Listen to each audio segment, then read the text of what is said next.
안녕하세요. 육아한방 잔소리쟁이 안영미 원장, 스타쟁이 최미영 원장입니다. 오늘 이 시간에는 아이들 양육 시 실수한 한 5가지 정도를 좀 뽑아서 말씀드리려고 합니다. 저희가 이제 상담하다 보게 되면 양육하신 분이 친정 어머니라든지 시어머니 같은 경우는 본인이 가서 이렇게 말을 못 하신다고 하시더라고요. 그러니까 저희 보고 얘기를 대신해 달라고 하시거든요. 그래서 이제 저희가 할머니, 할아버지를 다음번에 오실 때 이렇게 모시고 오라고. 아이가 요 부분을 조금 조심해야 되니까 좀 신경 써주셨으면 좋겠다. 이렇게 말씀하다 보니까 이번 영상에는 할머니 이러지 마세요. 제발 이러지 마세요.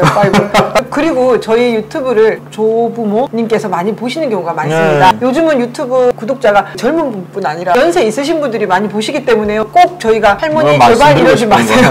그 편을 마련했습니다. 아무래도 이제 요즘에 애기들을 대부분 조부모께서 많이 키워주시고 하시다 보니까 그리고 주말에 할머니, 할아버지 댁에 자주 놀러 가거든요. 그래서 그렇죠. 그때 잠깐 일주일에 한 번 보더라도 이거 영상을 보셔야 돼요. 왜냐 시기 관리 잘하다가 또 외갓집 가고 또 친가집 갔을 때 이게 다 무너진다고 하시더라고요. 그래서 이제 몇 가지 체크합니다. 그래서 첫 번째는 뭐냐면 돌 이후 과자를 먹이지 마세요. 사실 돌 전에도 치아가 나는 순간 한 8개월, 7개월, 8개월부터 유아 과자를 많이 먹이시니까 이거는 먹어도 되냐고 계속 물어보시는 경우 많거든요. 일단 과자는 뭡니까? 가루를 뭉쳐서 굽거나 튀기거나 뭐 그렇게 만들기 때문에 뭐 씹는 연습 때문에라도 뭐 이게 입으로 이제 먹이시는 경우가 있는데 있거든요. 그건 좋은 사실 이게 뭐 않습니다. 밀가루 또 단맛 그런 것도 있긴 하지만 과자가 또 이게 식감이 바삭바삭 또 이렇게 스르륵 녹는 것도 있고 그런 게 익숙해지게 되면 실질적으로 이웃이 묽은 밥에서 이제 진밥 가고 또 밥으로 넘어가야 되는데 아무래도 이제 밥을 안 먹게 되겠죠. 안 먹게 되겠죠. 그리고 돌 이후 그러니까 과자를 먹이지 말라는 이유가 뭐 현미 과자나 쌀 과자나 이런 것도 사실 많습니다. 근데 그런 것도 너무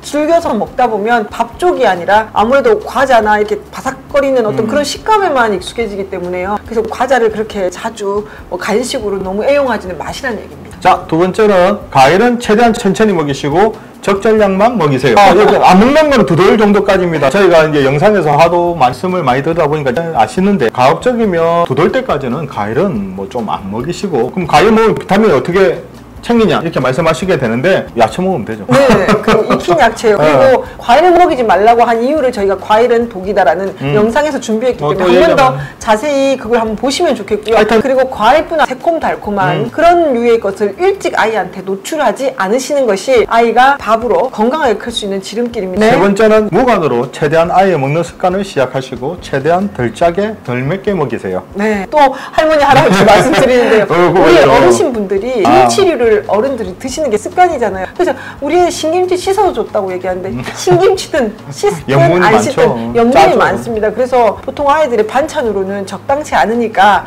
그래서 덜 짜게 덜 맵게라고 말씀드립니다. 아무래도 2돌 때까지는 서로 여러 가지 음식을 맛보는 시기거든요. 그래서 이때는 먹는 습관이 정해지는 겁니다. 이때 좀 짜고 맵게 먹고 달게 시게 먹는다 그러면 되게 자극적으로 먹게 될 거거든요. 굳이 그럴 필요는 없습니다. 그리고 짜고 맵게 먹으면서 위산이 많이 분비가 되면 그것이 어디로 역류합니다. 내려가는 게 아니고 역류성 식도염 들어보셨죠? 이쪽에 기체증이 오게 되면 아이들이 밥을 물고 있는 습관이 생깁니다. 나중에 와서 한의원에서 꼭 얘기하시거든요. 우리 아이는 밥을 먹기 싫은지 매일 물고 있어요. 약 밥 먹는데 1시간이 걸려요. 한 아이들 이렇게 약간 자극적으로 먹는 걸 어릴 때부터 했는 경우가 많으니까요. 꼭 생각하셔서 간하지 않게 먹이는 습관을 시작하시면 좋겠습니다. 자, 네 번째는 많이 먹는 게 좋은 것이 아닙니다. 어머니, 가식 할머니께서 어렸을 때 배꼴 늘리신다고 많이 먹이고 살이 좀 쪄야 아이고 이게 잘 크고 있다라고 생각하시거든요. 많이 먹는 것이 위를 너무 늘려놓는 것이 절대 소화비만의 지름길이 되고요. 적당하게 먹는 것이 제일 좋습니다. 어렸을 때는 포만감을 잘 모르기 때문에 많이 먹는 게 습관이 되게 되면 그만큼 나중에 살이 찌겠죠. 그러면 나중에 요즘 말하는 성조수증이라든지 문제 생기게 되고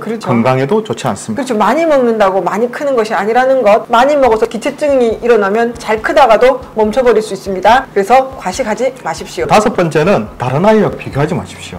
특히 아이들은 체질에 따라서 키와 체중이 달라질 수 있으니까 비교할 필요 없습니다. 옆집 애는 한 2돌 됐는데 키가 이렇게 되고 막 덩치도 좋아 보이더라. 만약 친할머니라시면 아드님을 보시고 친정어머니면 따님을 보십시오. 따님이 어렸을 때 이쪽 마르고 좀 작았다고 그 아이가 먹어도 좀 마른 게 정상입니다. 너무 그렇게 걱정 안 하셔도 됩니다. 비교하면서 또 얘기하시면 양쪽 딸, 아들 다 스트레스 받습니다. 지금 잘 먹고 잘 네. 자고 안 아프면 아이가 컨디션이 좋다 그러면 성장기라든지 그 체력은 걱정 안 하셔도 되거든요. 네. 그래서 너무 지금 급하게 생각하실 필요는 없습니다. 오늘 한 5가지 정도 말씀드렸는데 어머니도 그렇고 육아를 담당하시는 할머니한테 할아버지한테도 이 정보가 유익하게 전달됐으면 좋겠습니다. 그리고 궁금한 것은 꼭 댓글에 달아주시면 저희가 답글 달아드리겠습니다. 자, 우리 아이들을 위한 잔소리쟁이 안유미 원장, 수다쟁이 최미혁 원장이었습니다. 좋아요와 구독하기도 잊지 마시고요. 다음 영상에도 만나 뵙겠습니다. 요가는 한방. 한방.